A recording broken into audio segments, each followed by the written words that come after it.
My ex-wife took off with her partner, leaving me with $18,500 in debt. Then my 9-year-old said, "It didn't happen all at once. That's the part people never tell you. They talk about heartbreak like it's some cinematic moment, the door slamming, the glass shattering, someone collapsing to their knees in the rain. But in real life, it's quieter, slower, more like water leaking from a pipe you didn't notice for months, warping the floorboard beneath your feet until one day you step forward and the whole thing caves in." It was a Tuesday. I remember because I always did the grocery run on Tuesdays, not for any special reason, just because the store was less crowded and I hated the fluorescent buzz of people rushing past me like I didn't exist. I worked a double that day and my feet ached like hell. Steel-toe boots, too tight in the heel, were the only thing I could afford at the time, and every step felt like I was walking on ground glass. The sun had already dipped below the horizon when I pulled into the driveway. The porch light wasn't on, which was odd. She always turned it on for me when I worked late. I remember standing there for a second, keys in hand, bags digging red lines into my fingers, thinking, maybe she forgot. Inside, the house was too quiet, not peaceful, vacant. No TV murmuring in the background, no faint hum of the dishwasher, no music leaking from her phone as she puttered around the kitchen, just silence. I called out once, "Jess," and then again, softer, like I already knew the answer. There was a coldness in the air, like someone had opened a window and let all the warmth out. I kicked my boots off and padded down the hall. Our bedroom door was open, too open. That door was never open when she was inside. She hated the way it creaked and said it made her feel exposed. I walked in half expecting to see her napping or scrolling or doing that thing where she pulls at her split ends while she thinks. But the bed was stripped, drawers open. One of the closet doors hung ajar, its hinges swinging slightly like it had been left in a hurry. A breeze pushed against the sheer curtain, brushing it against the window frame with a soft thwack-thwack. I dropped the groceries in the hallway. At first, my brain didn't connect the dots. I thought maybe she went to her sister, or maybe she's at the store, or maybe I'm dreaming. But I wasn't dreaming. I never dream anymore. Then I saw the stack of envelopes on the kitchen table. A neat little pile, too neat, placed like someone had taken great care to make a statement without saying anything out loud. They were all in my name. Bank statements, credit card bills, loan notices, some I didn't recognize. I opened one, then another, then another. My hands started to shake. My jaw clenched so hard it felt like my teeth were grinding into powder. $18,500. My name, my debt, my fucking name. And in between the bills was a single piece of notebook paper. Lined, torn from the spiral, one sentence scrawled in her handwriting: "This life isn't enough for me anymore." No explanation, no apology, no mention of Mia. I stood there unmoving, holding that slip of paper like it was a grenade with the pin half pulled. I don't know how long I stood there, maybe a minute, maybe 10. My pulse was loud in my ears. The kitchen smelled like old bananas and forgotten coffee grounds, the kind of smell that clings to places where people have stopped caring. I didn't hear Mia come in. She must have woken from a nap or come out from her room when she heard the bags drop. She was wearing her favorite unicorn pajamas, the ones Jess bought her for Christmas last year. Her hair was a mess, matted to one side, sticking up like feathers on the other. She rubbed one eye with the back of her hand and looked at me with that sleepy, searching look kids get when something feels off but they can't quite name it. "Is Mommy going away forever?" That's what she asked, not where is Mommy, not what happened, but is she going away forever? And I couldn't speak, I couldn't even nod. My mouth opened, but nothing came out. My little girl was standing there, looking at me for answers I didn't have, and all I could do was sink to the floor. I remember the tiles were cold. My back thudded against the cabinet behind me, and the bills fluttered to the ground like leaves. Mia sat down beside me, not saying anything, just leaning her small, warm body into mine. I'd always thought of myself as someone who could keep it together. Growing up, that was my job, the fixer, the calm one, the one who knew how to defuse a screaming match before it caught fire. But in that moment, I felt like my insides had been scooped out. I didn't feel like a man. I didn't feel like a father. I felt like a ghost watching his own life collapse from the outside. And then came the flood, anger first, sharp and mean and directionless. I wanted to scream, to punch the fridge, to tear the bills into confetti and throw them into the wind, but none of that would bring her back. None of that would undo what she'd done. I looked at Mia, her small hands folded in her lap, her eyes too wise for 9 years old, and I felt something twist in my gut. She didn't cry, that's what killed me. She didn't cry. It was like some part of her had known all along. Kids know. They don't always have the words, but they know when love turns into something else, something colder. I wrapped my arm around her and pulled her close. She let her head rest on my shoulder. I kept thinking, what do I say? What can I possibly say that makes this okay? But nothing made it okay. I sat there on the kitchen floor with bills scattered around us like the aftermath of a paper storm, with my daughter pressed against my side, and I thought, this is the moment. This is the exact second everything changes. I didn't feel brave, I didn't feel ready, but I knew in the raw, blinding way you know when something breaks that life would never look the same again. That Jess was gone and she wasn't coming back. That I'd have to carry this debt, this grief, this child all by myself. And as the light faded from the sky outside and the house filled with the hush of absence, I realized I didn't even know who I was without her. And I was about to find out. The first morning without her, I almost poured 2 cups of coffee. Muscle memory. I reached for the second mug, the chipped one with the faded sunflower, the one she always used, and caught myself halfway. My hand hovered in midair like my body hadn't gotten the memo yet.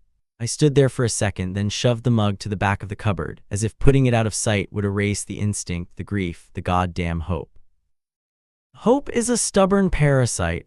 Even after she left, some part of me clung to the idea that she might walk through the door again, that this was just a fluke, a breakdown, a dramatic escape with an apology waiting in the wings. But days passed, then weeks, and nothing.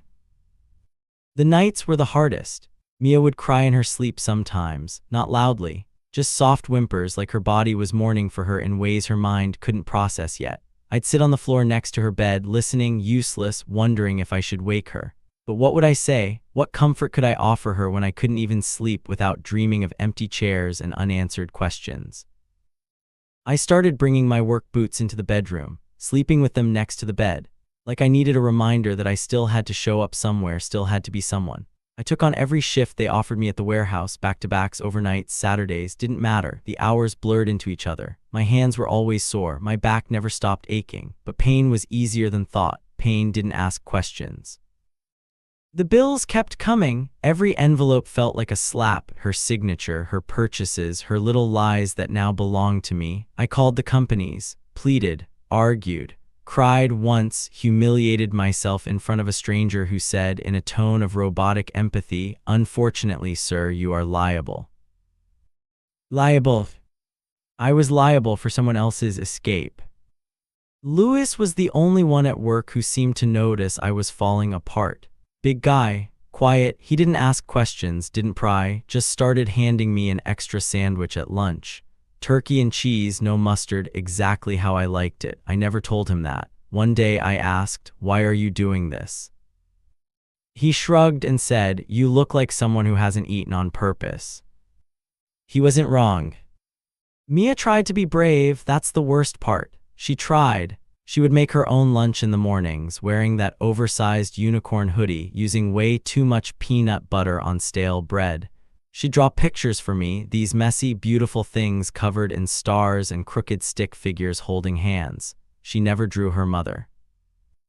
Once I found her in my closet, curled up with the sweater Jess used to wear around the house. It still smelled like her, that cheap body spray and something vaguely floral, like fabric softener mixed with old perfume. Mia had her face buried in it, completely still. I stood there watching her, holding my breath like I might spook her, like she was a deer in a clearing and I was the wind. "I miss how it used to be," she said without turning around. So did I, but I couldn't say that, couldn't make space for her sadness when mine was taking up all the oxygen. One night I tried calling Jess. I don't know what I was expecting. Maybe her voicemail, maybe an apology, maybe just to hear her breathing. but the number was disconnected, just a dead tone and a cold silence, like she'd scrubbed her life clean of us. I sat in the kitchen after that, drinking straight from the bottle, something cheap and burning. I hadn't touched liquor in years, not since Mia was born, but that night I let it in, let it wash over me like acid. I thought about everything I'd done wrong, all the nights I came home late, too tired to talk, all the arguments about money, about groceries, about things we couldn't fix. I thought about how many times I looked away when I should have looked closer. But then I thought about her, the way she smiled at Mia's birthday parties, the way she used to curl up on the couch like the world wasn't too heavy for her yet. I thought about the woman I loved and the woman who left and how they didn't feel like the same person anymore. Mia found me in the kitchen again. This time she didn't say anything. She just walked over, took the bottle from my hand with her tiny fingers and poured it down the sink. I wanted to protest, but I couldn't. She looked at me like I was the child now, and in that moment I think I was. After that, I threw out the rest of the liquor. I went back to coffee and silence, to routines and long hours, to braiding Mia's hair in the mornings, poorly, unevenly, but trying, always trying. One Sunday, we were sitting on the porch. It had rained the night before, and everything smelled like wet pavement and broken things. Mia was coloring with chalk on the concrete, drawing a giant sun with a smiling face. I sipped burnt coffee and watched her. She looked up and said, "If you could fly away, would you?" I blinked. "What do you mean?" "Like Mommy did, if you had wings, would you leave?" It was like someone reached inside me and wrung my heart out like a sponge. "No," I said, "I'd never leave you." She didn't respond right away, just nodded like she was filing that answer away somewhere deep. Then she said, "Good, I don't think I'd be okay twice." That's when I knew we weren't in survival mode anymore. We were in the wreckage, the fallout, picking through the rubble, barefoot and bleeding, trying to figure out what we could still build with what we had left. And that had to be enough. It had to be. It had been nearly 6 months since she vanished, half a year of second-hand silence. Her face still floated around in my mind like a ghost that refused to dissolve. Not the real her, not the version who left a debt and a daughter like abandoned groceries in a parking lot. No, the her I remembered was frozen in fragments, laughing on the kitchen counter with her hair tied up in a red scrunchie, sleeping on her side, knees tucked up, murmuring nonsense dreams, humming under her breath when she washed the dishes, even when the water ran cold. But even those memories had started to wear thin, like film left out in the sun. The details blurred. I couldn't remember the exact color of her eyes anymore. Just the feeling they used to give me, like I was being looked at and seen completely, even when I didn't want to be. And then she called. I didn't answer. It was instinct, or maybe cowardice. Her name didn't come up on the screen, just a random number from a different area code. But the moment I heard the voicemail ping in, I felt it in my chest, like a ripple through water. I waited until Mia was asleep.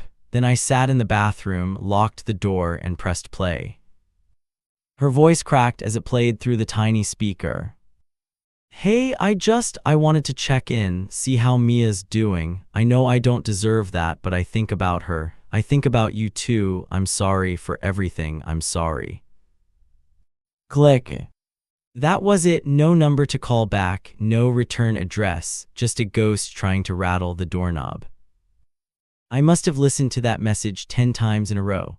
Each time I tried to pull something new out of it, a clue, a break in her voice, a reason. But all I got was static wrapped in regret. I wanted to smash the phone against the wall. I wanted to cry, scream, laugh, anything that would crack the numbness wide open.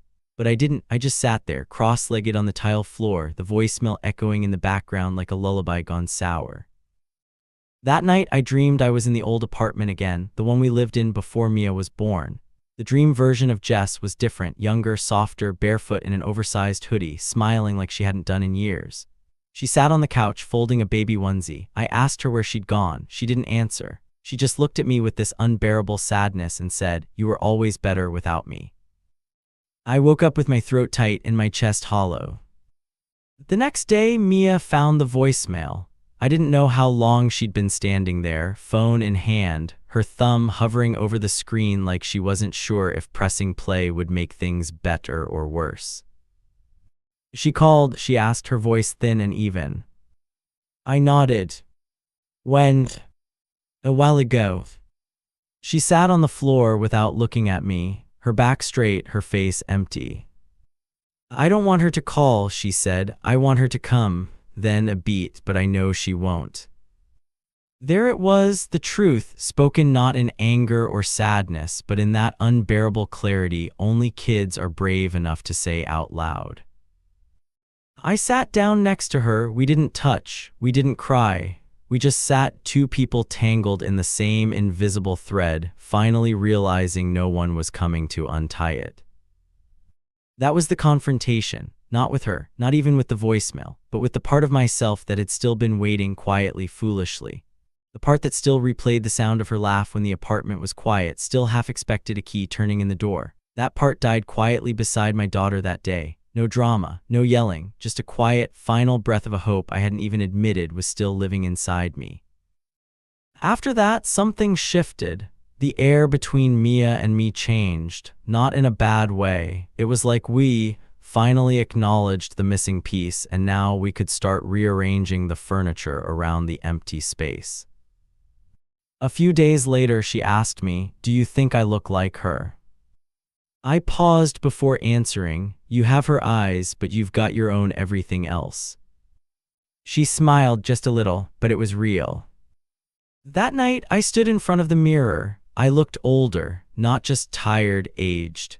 There were lines around my mouth I'd never seen before, and my eyes looked like they belonged to someone who'd been carrying things too heavy for too long.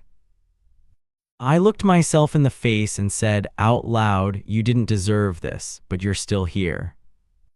And that mattered, that counted for something. The past had come back, it knocked, it called, it whispered, and I answered in silence. Not with forgiveness, not with rage, but with something quieter, sturdier, a decision. I would not let that ghost run my life anymore. I would not wait for someone who already made their choice. I would not raise my daughter in the shadow of someone else's absence. The confrontation wasn't about getting closure. It was about learning to live without it. The spring didn't come all at once. It crept in like someone afraid to be noticed. A pale sun through clouded windows, a hint of green on the tree outside Mia's bedroom. The snow melted slowly like it wasn't sure if it should let go, kind of like us. We were still here, still waking up, still brushing teeth, packing lunches, burning toast, running late. The world hadn't paused to acknowledge our grief, but in a strange way that helped. It meant we had to keep moving. And maybe that was the point, not to fix everything, not to erase the past, but to build around it, with it, despite it. I started writing things down, nothing poetic, nothing grand, just notes in a battered notebook I kept on the kitchen counter. Grocery lists, debt payments, ideas for meals Mia might actually eat. I wrote things like, paid off $700 on the Visa. Mia liked the lemon muffins. Don't forget trash day, she used to always forget, and it made you mad. It wasn't therapy exactly, it was just me trying to stitch order into the mess, and it helped. Mia began ballet. She saw a flyer at school and circled it in red marker like it was a map to buried treasure. I hesitated at first. The cost, the logistics, the fear that she'd get her hopes up and Jess would show up at the recital uninvited and ruin everything. But when I picked her up after her first class, she ran toward me, cheeks flushed, ponytail bouncing, and said, "I felt like I had wings." And I thought, okay, whatever it takes, we'll make it work. So I started taking on freelance jobs in the evenings, fixing things for neighbors, odd gigs, computer stuff, anything that paid. The debt started shrinking. slowly, painfully, but shrinking, from $18,500 down to $14,200, then under $10,000. Every number I crossed off in that notebook felt like reclaiming a piece of myself, a piece of our future. We made traditions, pancakes every Saturday, no exceptions, even if the batter burned or I was half asleep. We'd sit at the wobbly table and talk about everything and nothing. Mia liked to tell stories, wild, winding ones about space dragons and time-traveling cats and magical forests where sadness melted into rivers. I listened, I encouraged. Sometimes I took notes. I think maybe one day I'll turn them into a book for her. She never asked about Jess again, not directly. But sometimes she'd glance at old photos and linger, and I let her. I didn't hide anything. I didn't erase her mother, but I didn't mythologize her either. She was gone, and that was the truth we learned to carry without letting it crush us. One night, I found Mia standing by the window, staring at the streetlights. Her voice was small when she spoke. "Do you think she misses me?" I didn't rush to answer. I walked over and knelt beside her. "I think she does in her way, but missing someone and showing up for them aren't the same thing." She nodded and then quietly, "I'm glad you stayed." And that was it, the moment, not loud, not cinematic, just the kind of moment that changes everything in the way tectonic plates shift, silent, slow, permanent. The pain didn't vanish. That's not how it works. It dulled, became something I could live beside, like a scar you stop noticing until someone asks about it. The house still had empty corners. Her sweater was still in the back of the closet. Her name still came up in my head at the strangest times, folding laundry, driving past that old diner, hearing a song we used to hum on road trips. But the difference was, those memories didn't feel like wounds anymore. Just pages in a story we'd already turned. I got better at braiding hair, not great, but decent. Mia let me practice. I learned the difference between a French braid and a Dutch one. She liked to narrate her outfits like she was a runway model. We laughed a lot, more than we had in years. Sometimes I wondered if we were healing faster than I deserved. We didn't rebuild loud, no dramatic makeovers, no sudden clarity, just the quiet rhythm of surviving on purpose. One small win at a time, one good night of sleep, one debt paid, one meal where we both finished our plates and smiled. And then one night after a long day, after dishes and homework and pajamas, I was tucking her in, smoothing the blanket over her tiny feet, and she looked up at me, her face soft in the glow of the nightlight. "Daddy," she said, "I think we're doing okay now." I paused, I swallowed something in my throat. "Yeah," I whispered, "we are." And for the first time in a long, long time, I believed it.